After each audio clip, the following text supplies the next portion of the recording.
આજે વહેલી સવારથી પૂર્વ અને પશ્ચિમ અમદાવાદમાં સતત અનરાધાર વરસાદ વરસી રહ્યો છે। ક્યારેક ધીમો તો ક્યારેક અતિ ભારે, જેને કારણે નીચાણવાળા વિસ્તારોમાં વરસાદી પાણી ભરાવાની શરૂઆત થઈ છે।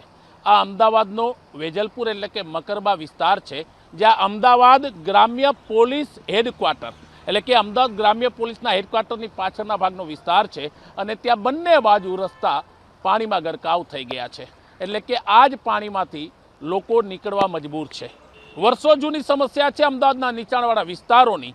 લોકોને હેરાનગતિ જે પરેશાની છે, પણ સરકાર કે તંત્રનું કદાચ ધ્યાન નથી પડતું। માત્ર વરસાદી પાણી નહીં, સાથે ગટર એટલે કે ડ્રેનેજના જે પાણી છે તે ચોકઅપ થઈને બહાર આવી રહ્યા છે, એટલે કે ડ્રેનેજ બેકઅપ મારી રહી છે અને નીચેનું પાણી પણ વરસાદી પાણી સાથે ભળી રહ્યું છે, જેને કારણે લોકોની મુશ્કેલીમાં વધારો થઈ રહ્યો છે। જે રીતના વરસાદ વરસી રહ્યો છે, જો આ જ રીતના હજી લાંબો સમય સુધી વરસાદ વરસશે તો અમદાવાદના અનેક નીચાણવાળા વિસ્તાર છે તે પાણીમાં ગરકાવ થઈ શકે છે।